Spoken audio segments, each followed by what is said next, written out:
কই বিথি বিথি কি হইছে আবার কেন আইছো সাঙ্গ বাইতে? একটা জরুরি বিষয়ে কথা কওয়ার জন্য আসছি, চল আমার সাথে, চল আমাকে বাড়িতে যাবি। কে তাগো বাইতে যাম কে? তোর বাপে ভিক্ষা করে কি আনে না আনে সেগুলো দেখানোর জন্য নিয়ে যাবি নাকি আমাকে? এখন তুই আমার যতই অপমান করস না কেন, আমি গায়ে নিমু না।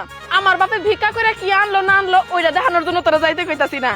আমার বাপে আজকে গরুর গোস্ত নিয়ে আসবো, ওই গরুর গোস্ত দিয়ে তোরে আমি ভাত খামু। তুই আমার বান্ধবী না, 2 দিন পরে আমি অফিসার হমু, দেখাবি কি ভালো মন্দ খাইটা দেখানোর জন্য নিয়ে যাবো। চল যাই। ও মা, তাই নাকি? আবার কি আমাকে বাটা কষার জন্য নিতেছিস নাকি?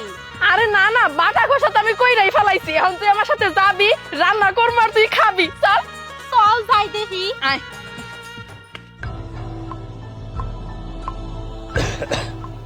মা পায়েল, পায়েল আয় আয়, আব্বা এসে করছে গোস্ত নিয়ে। দাও বাবা দাও, তোমার জন্য অপেক্ষা করতেছিলাম। মশলা সব মারছি, ছাড়া। আরে ব্যাগ ছাড়া। মা বুঝতে তো আনতে পারি না। গোস্ত আনো নাই কে? মাত্র 70 টাকা ভিক্ষা করে পাইছি। 1 কেজির গোস্তর দাম 800 টাকা। যদি 200 টাকাও ভিক্ষা করে পাইতাম তো লাগে 1 পা গোস্ত নিতে পারতাম। হইছে, তুমি চুপ করো। তোমার এই কি চাকা হয়নি আমি আর শুনতে চাই নাই। আমি জানতাম জানতাম তুমি মানুষের সামনে আমার ছোট করে দিবে। আচ্ছা তুমি বাপ হইছো কি কারণে? হ্যাঁ, মেয়ের প্রতি যেহেতু তোমার কোনো দায়িত্ব নাই, মেয়েরে ভালো মন্দ খাওয়াইতে পারবা না, আমার জন্ম দিছিলা কি কারণে? আমি তো চাই না এই দুনিয়াতে আসার জন্য। এই দুনিয়াতে আইসা তোমার ঘরে জন্ম নিয়ে আমার লাভটা হইছে কি?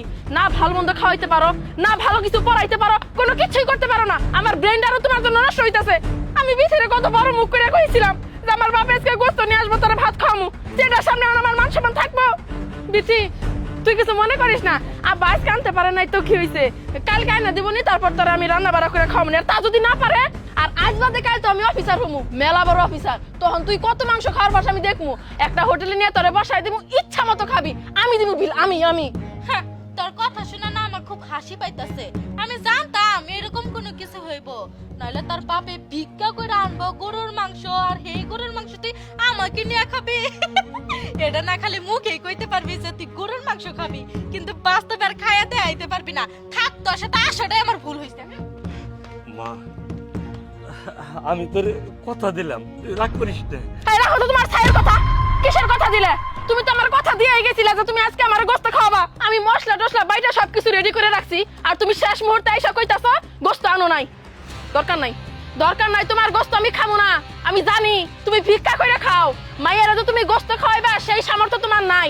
দরকারও নাই তোমার টাকার, দরকারও নাই তোমার গোস্তের। আর যখন আমি অফিসার হবো না, তোমারে দেখাইয়া দিমু ভালো মন্দ খাওয়া কারে কয়। ভিক্ষুকের ঘরে জন্মাইছি, কোনো একটা শখ আহ্লাদ আমার পূরণ হইল না। মা তোরে কথা দিলাম, আমি 2-1 দিনের মধ্যে ভিক্ষা করে তোরে আমি গোস্ত দিয়ে ভাত খাওয়াম। মা বাজার থেকে 4টা মুখি নিয়ে আইছি, ভর্তা করগা, তো ভাত খা আমিও ভাত খাই।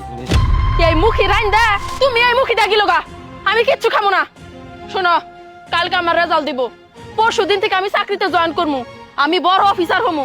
তোমার এই ভাঙ্গাচুরা বাড়িতে আমি আর থাকতাছি না। এই বাড়িতে থাইকে আমার কোনো লাভ নাই। যেই বাপে আমার একবেলা ঠিক মতো খাইতে দিতে পারে না, অফিসার হওয়ার পরে সেই বাপের বাড়িতে পড়ে থাকে, সেই বাপের কাছে পড়ে থাকে আমার লাভ কি? আমি আলাদা থাকমু, বাড়ি ভাড়া করমু, যেমনে মন চায় অমনি থাকমু, যা খাইতে মন চায় তাই খামু। আমি আমার নিজের যোগ্যতায় পড়াশোনা করছি, কেউ আমারে কোনো সাহায্য করে নাই, নিজের যোগ্যতায় আমি অফিসার হমু। তাই কাউরে গুনার সময় আমার নাই। আর মাত্র একটা দিন আছি তোমার বাড়িতে, বুঝছো? একটা দিন।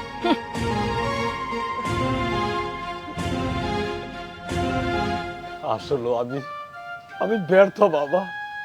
আমার মেয়ে আমার কাছে আজ কতদিন ধরে গোস্ত দিয়ে ভাত খাবো করে কইছিল, কিন্তু সামর্থ্য নাই, খাওয়াইতে পারি নাই। মেয়েটার মনে খুব কষ্ট লাগছে, আমারও অনেক কষ্ট লাগছে। যেমনি হইক মেয়েটারে গোস্ত দিয়ে ভাত খাওয়ামই, যেমনি হইক মেয়েটারে গোস্ত দিয়ে ভাত খাওয়ামই।